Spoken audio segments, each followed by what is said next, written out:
oh là non. Que je quittais Paris pour aller voir mon frère à Chambon. Il y a un quart d'heure que nous sommes sur le sujet. Enfin, vous voici de retour. Un an déjà, il tient bon. Si le pape me sanctifie un jour, mon ami, je le devrais beaucoup à notre conversation. Voulez-vous ramasser mon fil, s'il vous plaît?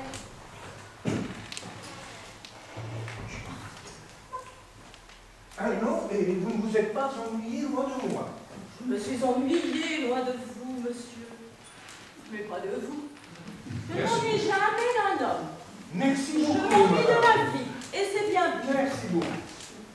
En votre absence, on vous prête des sentiments que seule votre présence parvient à effacer. J'ai le goût de la vérité, il me coûterait de la dire à demi, mais vous savez cela. Oui, vous ne la dites qu'à demi quand elle peut plaire, je le sais. Et comment était la campagne à Chambon? Elle m'a fait du bien. On y vit en tout cas le corset moins serré qu'à Paris. Comment? Moins serré, le corset, à la campagne. Et vous avez aimé le paysage? Je préfère le voir en peinture. En fait, je m'en suis aperçue là-bas. Il n'est que dans la conversation que j'apprécie le naturel. Et au moins, vous dormez bien chez monsieur votre frère. Ah, merveille! On s'ennuie tellement en famille. À 8 h du soir, j'avais l'impression qu'il était 4 h du matin. Et Gaspard me donnait l'exemple. Quand il n'est pas à table ou à la chasse, il est au lit. Avec sa femme? Elle est si grosse qu'il lui faudrait toute la nuit pour en faire le tour. Il arriverait sur les genoux au terme du périple. Oh, je le vois, s'endormant en chienne fusil auprès de son épouse. En chienne fusil, n'est-il pas grand chasseur? Si je n'avais pas rencontré cette jeune personne à Chambon, je crois que je serais tombée dans ce genre d'esprit, monsieur. Vous avez dit jeune personne? Exquise. Elle m'a fort distrait. Ah oui, cette jeune Et personne. sans sa compagnie, je n'aurais pas pu tenir plus de quelques jours en famille. Cette jeune personne. Non, je ne vous en ai rien dit encore. Pourquoi? Elle est dans une situation un peu plus étrange et la discrétion me commandait. Oh. Née sous l'hospice de l'amour et du malheur. Ah. Puis-je vous demander le secret sur cette affaire? J'en serai le tombeau, madame. Eh bien voilà, Gaspard, mon frère, le maître de Chambon, Oui, Gaspard de Vichy, le chasseur. a eu jadis la comtesse d'Albon pour maîtresse. Une Dalbon de Saint-Forgeux? Oui, une vieille famille du Dauphiné. Elle était séparée de son mari quand elle rencontra Gaspard. Et lui fit une fille. Une fille prénommée Julie, qu'il ne reconnut pas, et à laquelle on donna le nom de l'Espinasse, une terre depuis longtemps dans la famille d'Albon. L'enfant fut tendrement élevé par sa mère avec ses enfants légitimes. Et puis, quand la petite eut 7 ans, Gaspard se maria. Devinez avec qui? Avec la comtesse d'Albon, devenue veuve. Là, monsieur, vous donnez dans la facilité.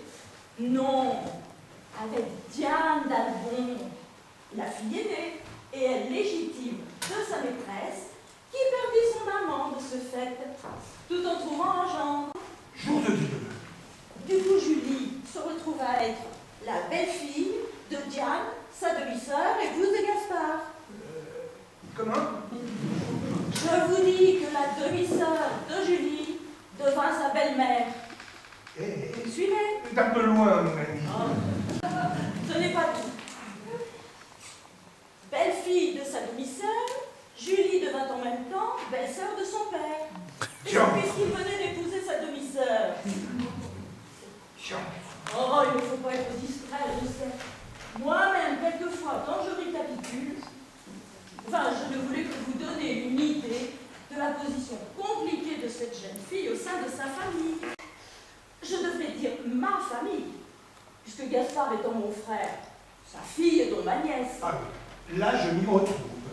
Une nièce bâtarde, puisqu'elle est fille légitime, mais néanmoins aimable. À la mort de sa mère, la comtesse d'Albon, Julie avait alors 16 ans. Elle fut recueillie par Gaspard. Son père, le chasseur. Et devint naturellement la gouvernante des fils de la maison. Attendez que je m'y retrouve tout seul. De ses neveux. Oh, de ses demi-neveux, par Diane, sa demi-sœur,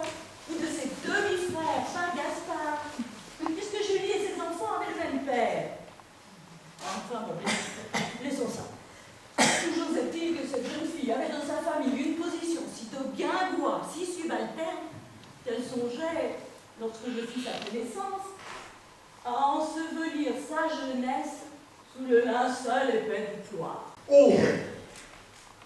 Le couvent des Chazeaux à Lyon lui avait entrouvert déjà sa porte. Elle allait en franchir le seuil quand je la retins par la robe. Je me demande pourquoi je fais ces nœuds. En fait de nœuds, ceux qui se sont formés dans ma famille ont de quoi m'occuper suffisamment. Mais cette jeune fille dont vous m'avez parlé et que vous tirâtes par sa robe à Lyon dans un couvent. Sur le seuil du couvent. Je vous ai expliqué que j'arrivais à temps pour le sauver de la religion. Dieu merci. Je crois, monsieur, que votre oreille est aussi gâtée que mes yeux. À propos de ma vue, qui ne s'arrange pas, je vous ai dit souvent qu'il me fallait auprès de moi quelqu'un. Oui, vous me le dites souvent, une lectrice. Je l'ai trouvée. La jeune fille de Lyon que vous sauvâtes par sa robe. Elle-même. Ma nièce par la main gauche. Il est bien entendu, monsieur, que vous serez le seul à savoir notre parenté. Pour tout le monde, elle sera une demoiselle de ma province qui veut se faire nonne et à laquelle j'ai offert un logis en attendant qu'elle ait trouvé le saint lieu qui l'accueillera. J'ai horreur des clabauderies. L'irrégularité de sa naissance ne peut que les encourager. Mais vos amis, vos vrais amis devront bien finir par savoir un jour. Je veux les amener par degrés à l'avoir établi chez moi. Ne brusquons pas les choses. Elle est madame. Il sera toujours temps qu'on l'apprenne. Hélas, la pauvre jeune fille. Bon, elle fait pas sa plainte. Elle au moins elle aime la vie. Je n'ai jamais aimé la vie comme elle l'aime. Mais croyez-vous, lorsque on est obligé d'oublier qui on est, que l'on puisse être heureux? Mais je traiterai son amour-propre avec délicatesse. Elle sera très bien ici. Mieux en tout cas que dans une cellule. On peut parfois y entendre la voix de Dieu, madame. Peut-être. On prétend bien l'oreille. Mais il parle parfois. Avez-vous remarqué qu'il ne répond jamais? Sa nature. Il monologue par essence. On ne le supporterait pas dans un salon. Madame, voilà que vous rejoignez les philosophes. À cette différence qu'ils n'ont donné congé à Dieu que pour dire la messe à la philosophie. Moi, je ne suis dévote à rien. Je n'ai aucun besoin de croire. Et si les gens allaient penser qu'elle était votre fille? Mademoiselle de l'Espinasse? Oui, une fille naturelle, élevée secrètement à la campagne, et reprise chez vous, devenue grandelette. Je ne m'en défendrai qu'en souriant. Madame, vous donneriez à En penser... riant, mon ami, les gens pensent d'eux-mêmes avec entrain sur cette sorte de sujet. Et autant penser à Paris que ma jeunesse à la cour des régents n'a pas toujours été modèle. Tout doux, madame, tout doux. Corbleu, que cette histoire est romanesque. Mademoiselle de l'Espinasse, j'en suis persuadée, va vous plaire. Elle est tout mon contraire, accorte et tendre, et prête à croire à tout ce qu'on propose à son imagination. J'ai grand hâte de la connaître. Eh bien, considérez la chose en bonne voie. Mademoiselle, entrez, mademoiselle, on veut vous voir. Dieu du ciel, elle était donc ici? Mon vieil ami, le président Hainaut, mademoiselle de l'Espinasse, qui veut bien me servir de lectrice. Mademoiselle, Madame Bédéfant m'avait dit de vous que vous étiez, mais elle était restée bien en dessous de la vérité. Oh, merci, monsieur. Vous me faites beaucoup d'honneur. Quel est ce bruit? Un bruit? Oh, mais ce sont vos genoux qui craquent.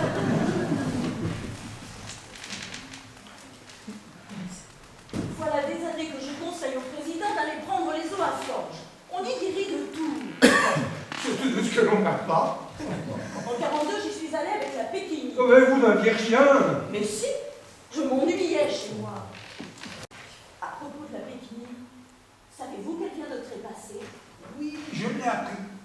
après la mort du duc de Chaulnes, n'avait-elle pas convolé avec un certain magistrat nommé, je crois, Jacques? Un homme qui l'aida à gagner le procès qu'elle avait intenté à son propre fils et qu'elle crut bon d'épouser en guise de remerciement. Mais il n'avait aucun esprit et elle s'en lassa promptement. Quand elle fut à son dernier moment et qu'on vint l'avertir que Jacques se trouvait à côté et qu'il voulait la voir, avez-vous su ce qu'elle lui fit dire? Qu'il attend, il n'entrera avec les sacrements. Madame Dudet, pas gens avec un tel art qui semble plus vrai que nature. Julie, qu'en pensez-vous? Je crois, madame, que vous avez les tacts assez fins pour ne souffrir jamais quelque affectation que ce soit. Mademoiselle, avec votre permission, je répéterai le tact assez fin pour souffrir et non pour ne pas souffrir. Quelque affectation que ce soit. Et maintenant, mademoiselle, aurez-vous la bonté de nous lire la lettre de Monsieur de Voltaire qui est arrivée tout à l'heure? Oui, madame. Je vous félicite, madame, vous et monsieur le président Hainaut, de vivre souvent ensemble et de vous consoler tous les deux des sottises de ce monde par les agréments délicieux de votre commerce. Il est, dites-vous, un peu sourd. Comment? Chut! C'est bien triste d'être sourd pour un homme qui vit avec vous. Je vous plains, moi, de n'y voir plus. Pour moi, j'en suis réduite à l'état d'abénard. Mais malheureusement, je ne peux pas goûter la consolation de vous dire « C'est avec vous que j'ai perdu le peu que je regrette. » Eh bien, allez, mademoiselle.